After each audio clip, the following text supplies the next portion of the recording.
आज के सत्संग में ब्रह्मा विष्णु महेश के माता पिता कौन है उनके बारे में जानकारी। अब तीनों लोकों में धारण पोषण कौन करता है उनके बारे में भी जानकारी। जरूर देखिए इसका सत्संग। धन्यवाद। माम ब्रह्म यानी मुझ ब्रह्म का केवल एक ओम मंत्र है। यहाँ देखना 53 पृष्ठ पे विद्वेश्वर संहिता, शिव पुराण विद्वेश्वर संहिता प्रश्न नंबर 53। परवण के दो भेद बताए गए हैं, स्थूल और सूक्ष्म ओम के। एक अक्षर रूप जो ओम है उसे सूक्ष्म परवण जानना चाहिए। ओम जो सूक्ष्म ओम एक अक्षर रूप है, यानी ये दास ये सिद्ध करना चाहता है कि गीता जी का ज्ञान भी इसी काल ने बोला था और इसका मंत्र ओम है। ये देखिए प्रश्न नंबर 105 रुद्र संहिता। उस परब्रह्म परमात्मा शिव का वाचक एक अक्षर परवण ही है। एक अक्षर ओम, परवण को चाहे ओम को, ये सभी वाच्य अर्थ रूप हैं। वह परम कारण रत सत आनंद एवं अमृत रूप परात्पर परब्रह्म एकाक्षर का वाच्य है। अब यहां क्या सिद्ध हो गया कि काल जो है ये ब्रह्मा विष्णु महेश का पिता है, दुर्गा इनकी माता है। तो पुण्यात्माओं परमात्मा प्राप्ति करना कोई कठिन काम नहीं है,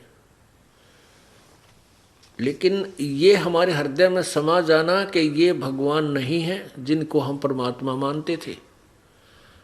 वास्तव में परमात्मा पूर्ण ब्रह्म और ही है, कोई अन्य ही है, जिसकी पूजा से हम पूर्ण मोक्ष प्राप्त करेंगे।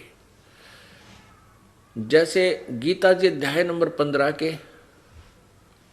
श्लोक नंबर 16-17 में तीन भगवान बताए।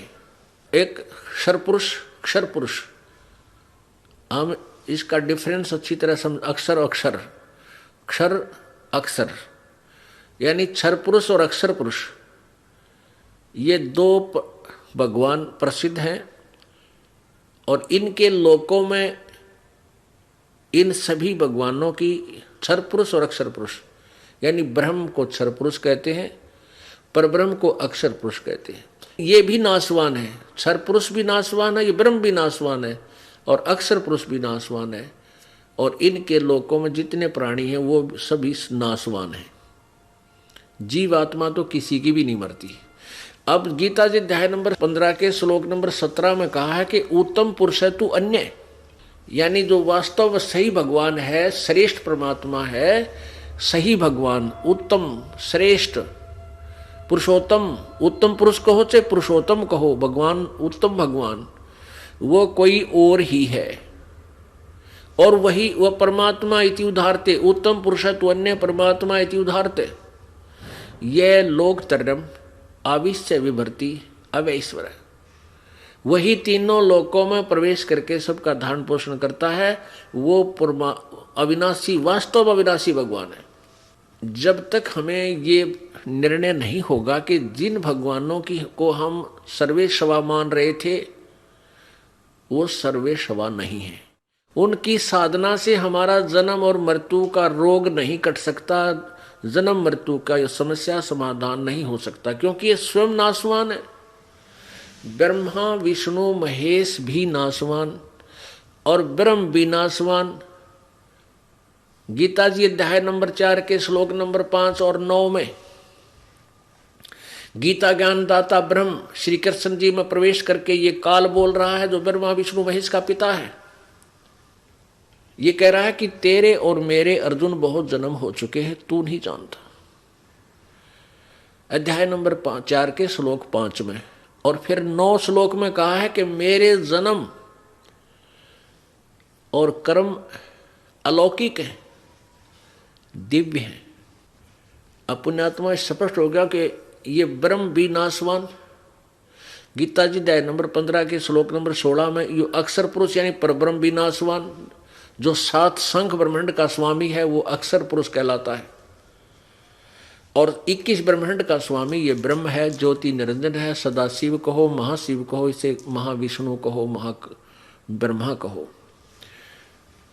ये 21 ब्रह्मांड का स्वामी ये ब्रह्म है, इसका ये भी नासवान है। गीता जी अध्याय नंबर 15 के श्लोक 17 में जो उत्तम पुरुष तो अन्य उसकी पूजा करनी पड़ेगी, वो है वास्तव में अविनाशी। और कहते हैं सूक्ष्म वाणी में कहा कि थिर पकड़ थिर रहिए, यानी सथिर यानी अविनाशी की शरण पकड़ के ही तुम अविनाशी हो सकते हो। नासवानों की आड़ में आप कभी सुरक्षित नहीं रह सकते। तो पुण्यात्माओं, हमें ये क्लियर हो जाना चाहिए कि हम जो साधना कर रहे हैं ये ठीक नहीं या ठीक है, क्योंकि सदग्रंथों से मेल करेंगे तभी पता चलेगा आप कौन सी साधना कर रहे हो और किस परमात्मा की पूजा कर रहे हो। मान लीजिए कोई कबीर पंथी कहते हैं, फिर तो हम कबीर पंथी हैं और हमने तो कबीर साहब की शरण ले रखी है, हम उसी को मानते हैं, तो हम तो सही भक्ति कर रहे हैं। नहीं,